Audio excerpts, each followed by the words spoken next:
पापा, आप फिर चले जाओगे? मैं आपको फिर से मिस करूंगा। आप हमारे साथ रहने क्यों नहीं आ जाते?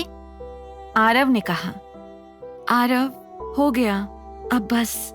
नव्या ने तुरंत आरव को रोक दिया। कोई बात नहीं, बच्चा है, तुम हर वक्त इसे रोकती टोकती क्यों रहती हो? अविनाश ने तुरंत आरव के डिफेंस में कहा। आज पहली बार दोनों ने एक दूसरे से नॉर्मल टोन में बात की थी। जहां अविनाश नव्या को अब धीरे धीरे समझने लगा था, वहीं नव्या के मन में भी अविनाश के लिए सम्मान बढ़ गया था। वैसे तुम लोग रुके कहां पर हो? चलो मैं ड्रॉप कर देता हूं, अविनाश ने कहा। नव्या ने बहुत मना करने की कोशिश की, लेकिन आरव की जिद पर उसे अविनाश के साथ जाना ही पड़ा।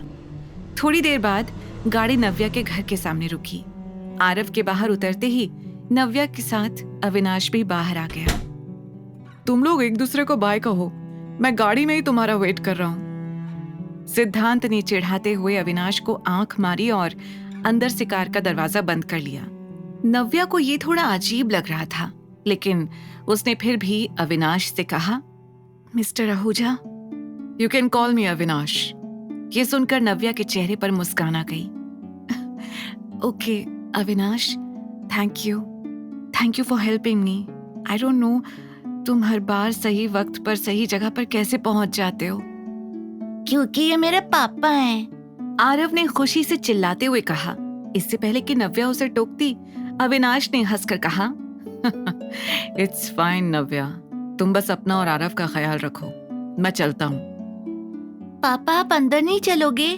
चलो ना पापा प्लीज, आरव ने जिद करते हुए कहा।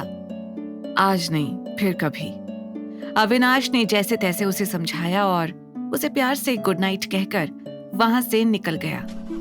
नव्या ने फिर एक बार आरव को समझाया कि उसे अविनाश को पापा नहीं कहना चाहिए। आरव सुन तो रहा था, लेकिन उसे अब भी पूरा यकीन था कि अविनाश ही उसका पापा है।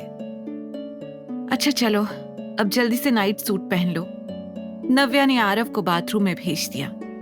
आरव को बिस्तर पर सुलाने के बाद नव्या अपनी जॉब के बारे में कुछ रिसर्च कर रही थी। तभी उसे एक अजीब सी आहट सुनाई दी। अगले ही पल उसने अपने दिमाग को शांत किया और फिर से काम में लग गई। तभी अचानक से आरव की जोर से आवाज आई, मम्मा स्टोरी बुक्स।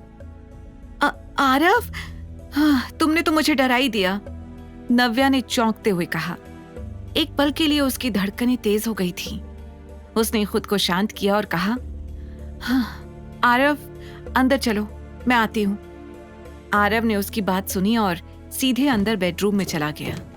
अचानक नव्या को खिड़की के पास एक परछाई दिखाई दी और वो घबरा गई। वहां कौन है? कहीं कनिका और ऋषि तो नहीं आ गए?